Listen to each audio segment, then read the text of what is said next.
I'm here to talk about what serverlessness means to me.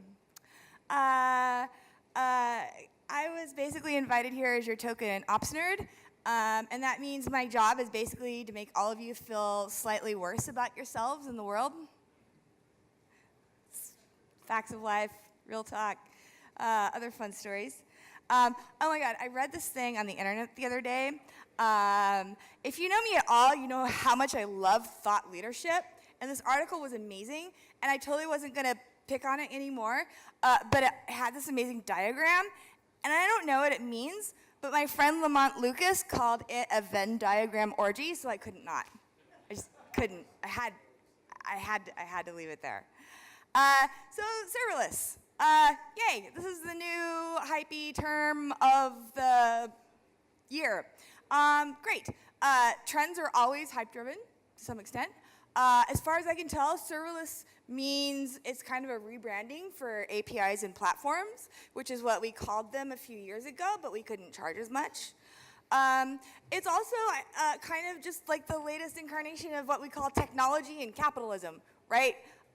Like greater complexity leads to increased specialization, which leads to us paying other people to do things better than we could do them for ourselves. And that's great, because engineering cycles always are and always will be the scarcest resource in tech. Not money, people hours. So let me start by telling you a little bit about where I'm coming from, because I think it might be useful context. And then we'll have some real talk about trade-offs, myths, when you might want to serverless and when you might not want to serverless, some traps for the unwary, actual best practices for shipping quality software in the post-apocalyptic serverless utopia. I've done a little bit of everything: software engineering, DBA, operations, management. I just started a company. But most relevant for this audience, how many of you, has anyone here ever used Parse? Heard of Parse? Used Parse? Parse was my baby for like 4 years. I wasn't a founder, but I joined very early. First infrastructure hire, scaled the backend services from a few users to actually 1 million. There were like 1 million apps being run on Parse when I quit. And my teams ran all of the data storage, push notifications, analytics, server-side JavaScript, etc. It was amazing. Facebook's shutting it down. So, anyway, one of the things to consider when you are considering whether or not to serverless your code. On the bright side, I now get to say that I was doing serverless way back in 2012, way before it was cool or had a name. So there's that. So the theme of my talk is operations for software engineers in the serverless world. What does it mean? Why should you care? What should you care about? And how do you evaluate the risks and rewards of outsourcing core services? So I'm like the Wizard of Oz. I'm like the man behind the curtain. Someone who does specialize in infrastructure. And all of the time that I spent at Parse making y'all's mobile apps work makes me really, really, really want to help, because it was always very, very, very obvious to me which teams were shipping code to me, who gave a shit about operations or performance or scaling. Never talked to these people, just saw their stuff, got paged for it. And on the flip side, we handled apps, like there would be apps that would 10x, and 10x, and 10x again. And I never got paged about them. They would be like on the front, featured in the iTunes store, adding hundreds of thousands of users in a day. Like I would wake up and check our, top, API requests, and they'd be at the top, and I'd be like, didn't get paged. That's amazing, right? But on average, it was pretty clear that very few mobile developers thought about what might happen once they shipped it to us, because they're using a service.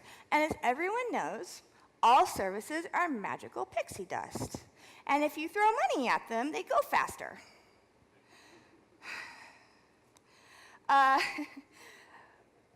We did do a lot of work, actually, under the hood of Parse to try to make everything feel magical and seamless. And sometimes I think that we did too much. Parse customers never had to think about their schema or their indexing or some of the tough retries, exponential backoffs, some of the really intricate details of iOS and Android development. On the one hand, this made people really love us, often when they were getting started, when they're hackathoning. They would write these super awesome little queries that would do nested table scans, and it would be great when they had 10 test users. Unfortunately, sometimes you become successful.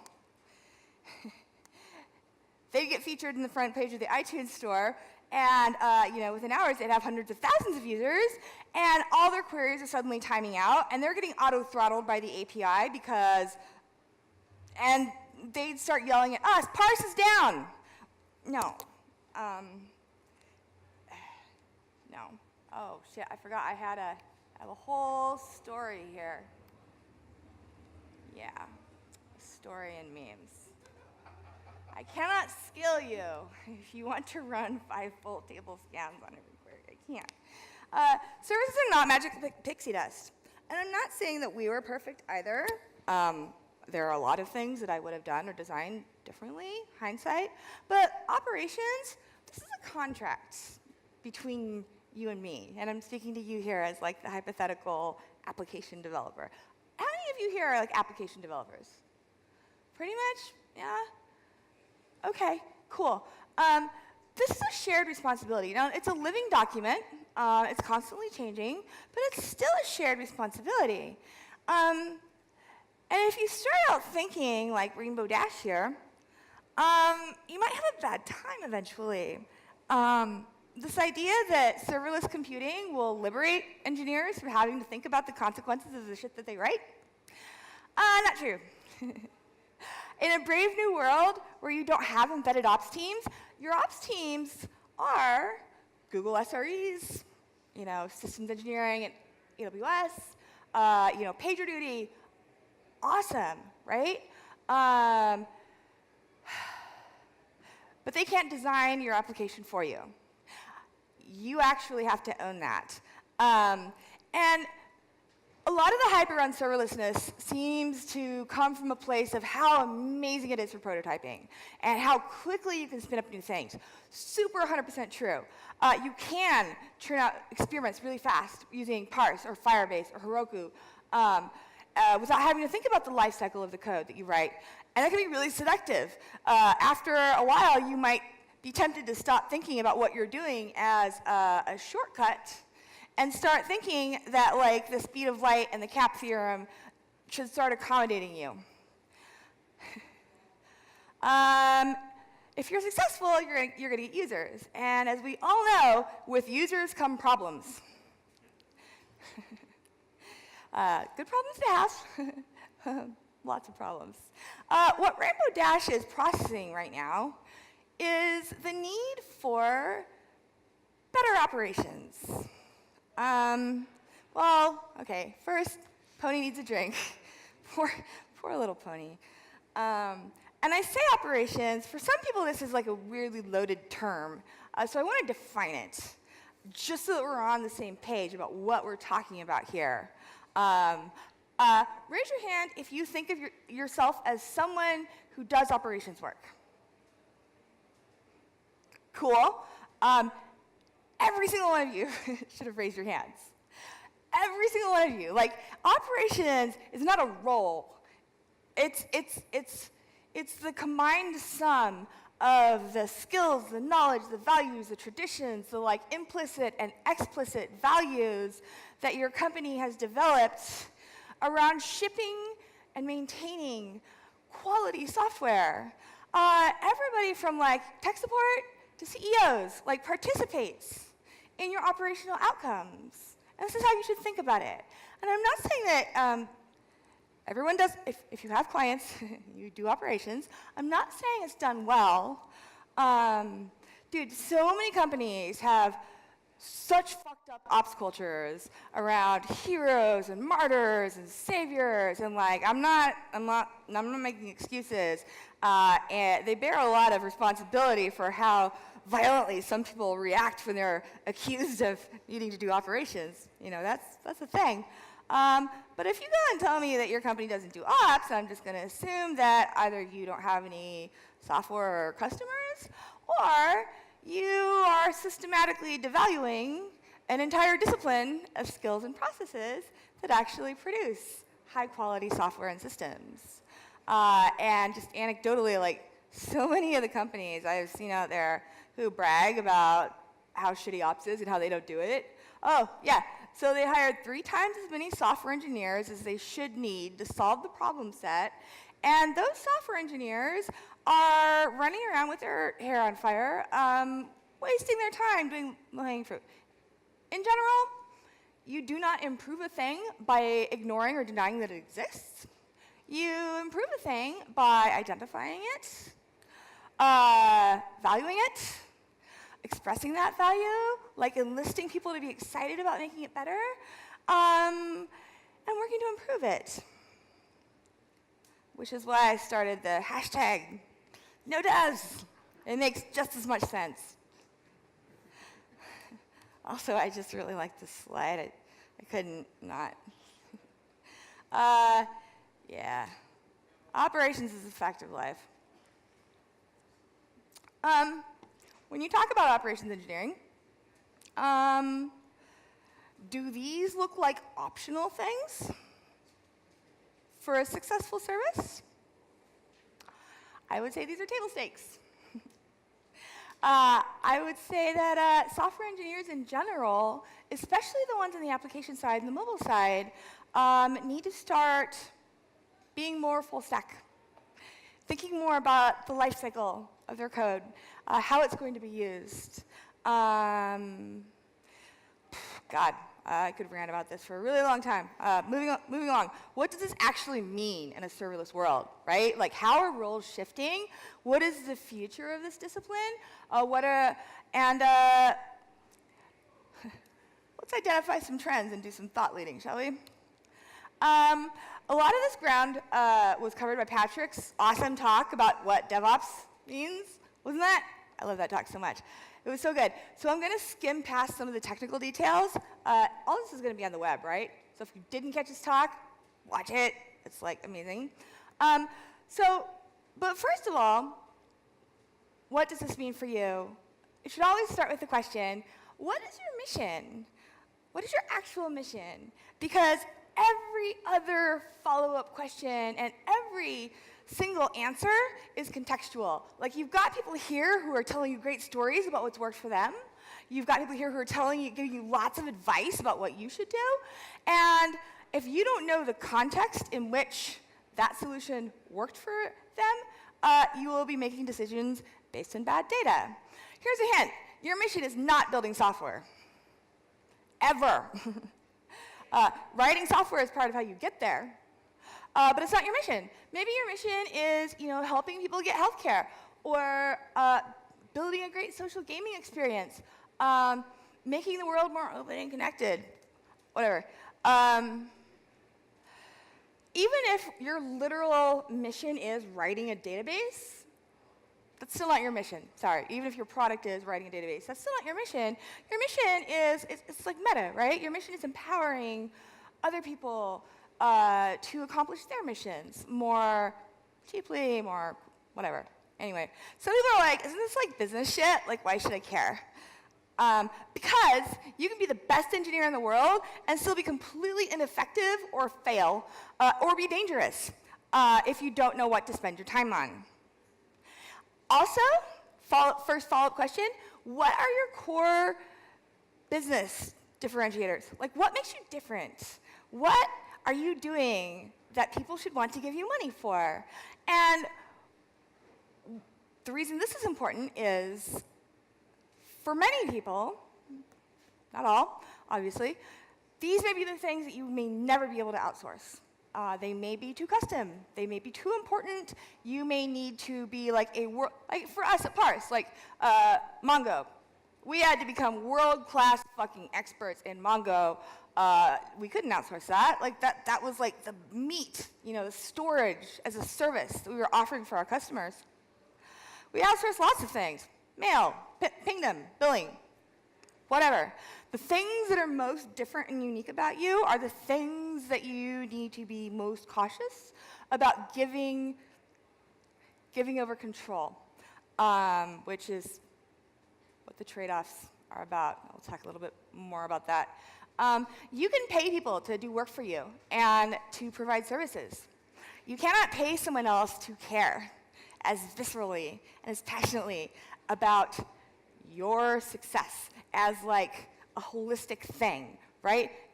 You're probably using what, 20, 30, who knows how many other companies. They're all invested in their success. You are invested in your company's success. It's kind of like the difference between you can give them an SLA, they may or may not need it. It's like the difference between when you're sick and your mom comes to like cook you soup and take care of you versus when you pay Postmates to pick up your Sudafed and chicken soup. Outsourcing is a purely transactional relationship. And I love transactional relationships. I don't want to have a deep personal relationship with my mailman or my grocery delivery dude. Or PagerDuty, or Twilio, or SendGrid, right? I will outsource the shit of as much as I can. But the core pieces that determine whether my new startup succeeds or fails, I'm going to own those. So I have a few tips for making good decisions about outsourcing or not. Think realistically about what is in your critical path, and does it have to be there? Keep that list as short as possible. Outsource as much that's not in your critical path as possible. When you're outsourcing, don't assume that it will necessarily be better than what you could build yourself. It will be cheaper in terms of development time, probably.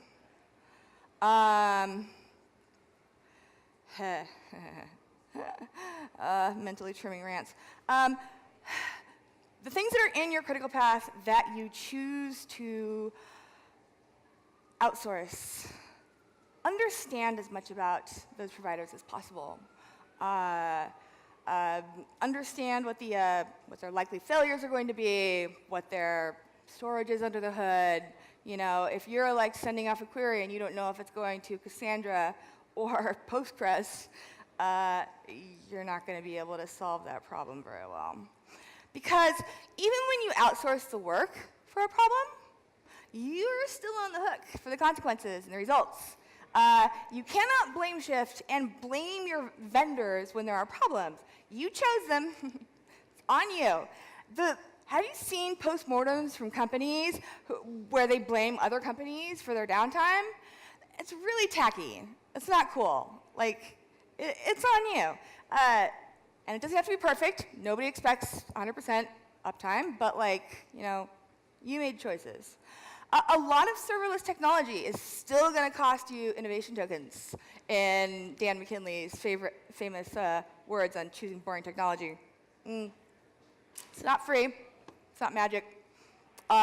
When something goes down, they may or may not let you know. AWS, gold standard for so many things. Not for letting you know when it's down. Sometimes it's like, the availability zone went down. An hour later, they changed the little green dot to a yellow dot that says elevated error rates.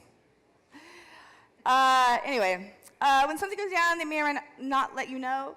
The prime directive of any platform is to take care of itself, not you. And if you're doing things that impact the platform or other customers that they care about more, either automated systems or a human will shut you down. Guaranteed. I mean, I've done it so many times. You are one fish in the pond to them.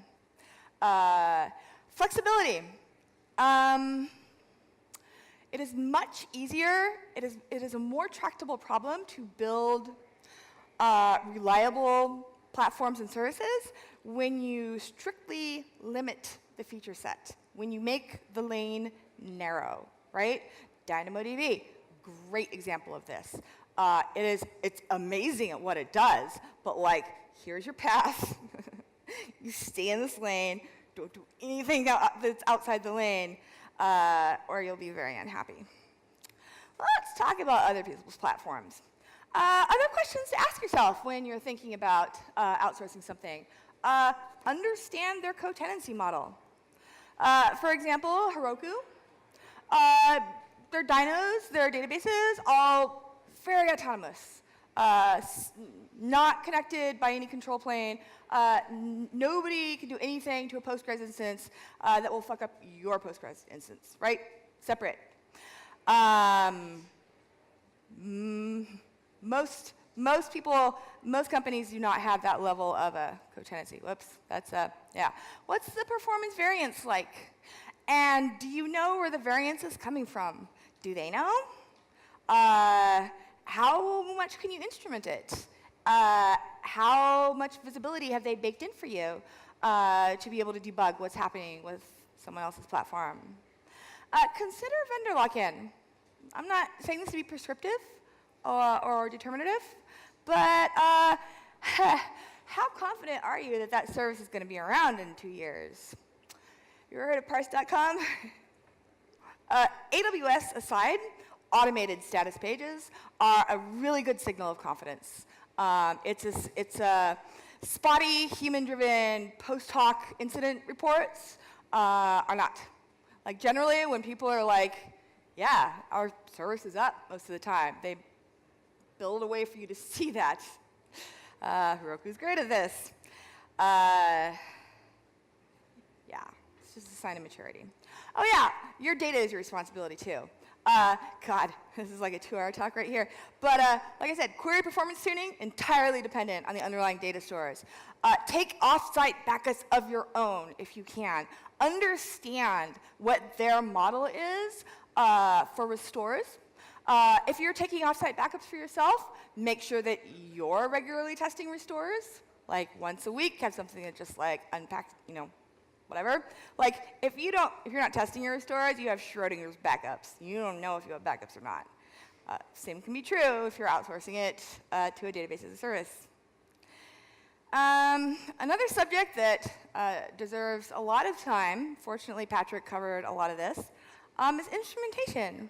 If it's someone else's playground, you can't just log in, tail a log, add an ad hoc metric, run strace, GDB, netsat, IP route. Like you need to instrument that in your application. Don't put all your eggs in one basket. If you're going all in on services, spread your risk around. Don't monitor your systems using the same platform that you're running the systems on.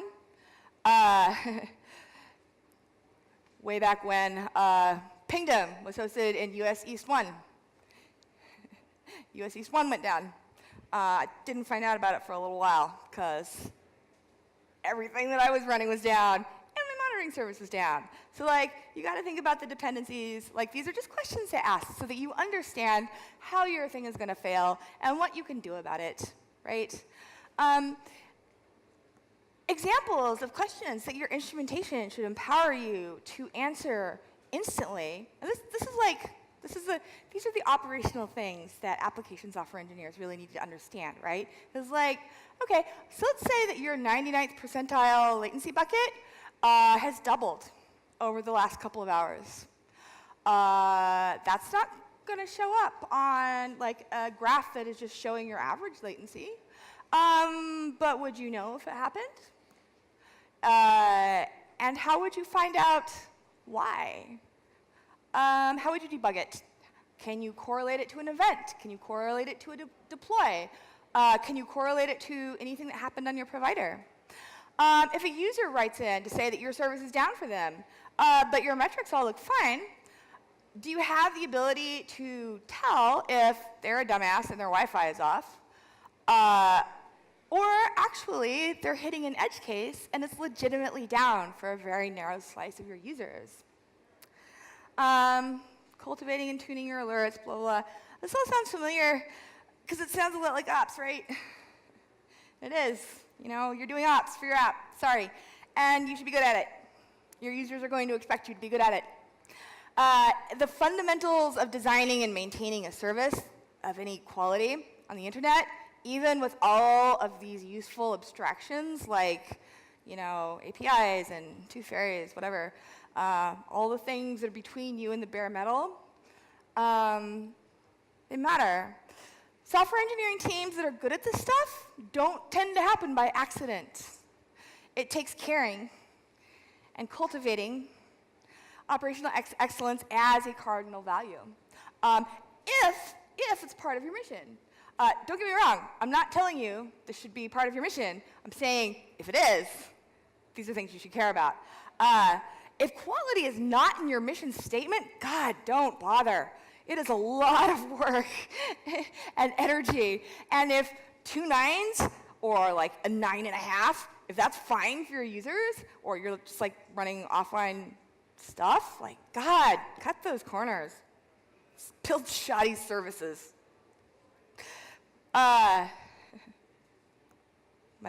With my blessing. Anyway, so if you care about quality services, you need to support on an individual level. You need to support them growing these new muscles, like flexing these muscles, growing these skills, getting better at these things, validating, you know. And at an organizational level, you need to change your processes and your culture to reflect the value that you place on it. On an individual level, you know, emphasizing, you know, instrumentation, debuggability, making software engineers be on call, in support rotations, exposing them as directly as possible, like create those feedback loops, right? You know, oh, I touched the stove. Oh, fuck, it's hot, you know? Okay, oh, I deployed some code. You know, it's Friday, it's 9 p.m., it's fine, right? Someone else will deal with it. No. And organizationally, if you're a technical leader, I don't know why this keeps happening, it can be much more challenging to tease out who's doing a good job of these things and reward them. It's really easy to notice the people who are shipping features, right? Everybody celebrates these people. Yay, shiny features. It's not as easy to tease out why the site didn't go down. So it's your responsibility as a leader to pay attention, to ask these questions. You know, ask like if you have performance reviews. You know, ask questions like, who would you most like to be paired with when you're on call? You know, who would you trust the most if you saw it was like Saturday at 11 p.m. and they were deploying something? Like, would you trust that this person has good judgment and is doing it for an absolutely necessary reason? Or would you be like, let me figure out what's happening, please stop? You have to ask these questions, right? Just to show that it is valued. Don't treat it like it's optional. Like it's 2016. You would not hire a sysadmin who can't write a line of code. Not optional. You shouldn't hire a software engineer who can't or won't be on call or debug their own shit. Not optional, right?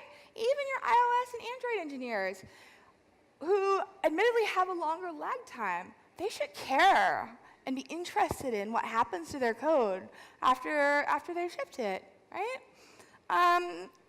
They should care about these things because honestly, like, and this is another Dan McKinley, you should read this fucking blog post if you haven't, like, the upfront development time and pain that's spent writing code is nothing, literally approximating zero, compared to, if it's successful and it sticks around, the cost of operationalizing and maintaining that over a long period of time.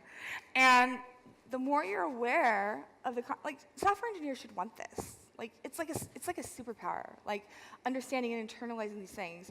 The more powerful you will be as an engineer, the more you understand like the life cycle of the code that you write. And people will want to work with you. Like, these are the kind of engineers you can build a company around, right? So I'm going to wrap up here by summing up a few things about where I think our industry is kind of heading and what we should be thinking about and keeping in mind while preparing for the glorious and at least somewhat serverless future. First of all, this is happening, and it's a good thing. It's a really good thing. It's definitely happening. It's definitely a good thing. It is not uniformly mature. That is the nicest possible way I can think of to say that. If you choose this model, you will spend innovation tokens on it. You will be on the frontier. Best practices don't really exist for a lot of these things. Oh my God, have you tried developing an AWS Lambda? Hey, it's like a callback to all my debugging is print statements. And oh, I have to wait for it to like roll into CloudWatch and then I can download the, God. And don't get me wrong, I love Lambda. Like, Lambda's great. But fuck, it's hard to use. This is the opposite of magic, right? You're not casting aside a set of problems. You're trading them for a new set of problems, which is good. It's a better set of problems. Secondly, this matters, like, on the flip side, the era of everyone assuming that they can have dedicated in-house operations teams who act as the cannon fodder for software engineers, dude, that world is ending. It is dying. Can't die fast enough. People are starting to wake up to the fact, industry-wide, that software quality improves when engineers own their own services in production and are exposed to the consequences with support from operations engineers who are domain experts, right, for infrastructure. I feel like operations engineering at scale is becoming more of a specialized skill set. And I really believe that the future belongs to the sometimes maligned, or I don't know what the right word is, but like front-end engineers, you know, the ones who have really good design sense, the ones who are working on mobile apps, you know. It's often, which is stupid because we shouldn't be having like, you know, caste layers like this, but they have often been like kind of thought of as lesser. They're not. Like, you take a really good application engineer, mobile engineer, and give them just like, you know, a cream cheese frosting of like understanding how to construct a good query and how to think about what's happening on the other side, right? And that is powerful. You talk about annoying but useful myths. How about full stack developer? It doesn't exist. It's stupid. But it's an annoying term and it's misleading, but it addresses a real driving need for people to just understand what's going on, right? Outsourcing is becoming the norm. Services are getting better. The best systems people, both, you know, operations engineers and software engineers who really care about systems, are increasingly choosing not to go solve a problem for a single company, but to go wipe out the category problem. Like, just take an operational pain and just like fix it for everyone. I believe in this future. I just co-founded a company, right, to like build real-time analytics as a service based off of like the Facebook metrics model. I believe in it. This is going to be better. I think over the next few years, the idea that anyone would build their own in-house monitoring and visibility services is going to be just as like ridiculous and archaic as the idea that you're going to run your own postfix and spam assassin and ClamAV and IMAP instead of using like Gmail. This is good. This is a good thing. The world's best operations engineers are at your service for, you know, pennies on the dollar. Use whatever tools are at your disposal. to help your software engineers level up on owning their services, on call rotations, organizational feedback systems, put it in your interview loop, make it part of like peer review and like promotions. Like, don't make someone a senior software engineer if they can't think intelligently about systems problems or if they're causing work for other teams in their haste to ship things.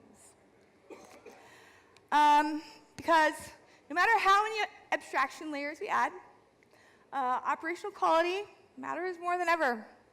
And there are not enough engineers in the world to fix all the problems. So, like I said, no one is ever going to be capable of caring about your mission as specifically and as holistically and as passionately as you are. And nobody but you is in the unique space right there where you can think about your mission and like the technical pieces that make it up. So own it. Do it. Have fun. Live long, prosper.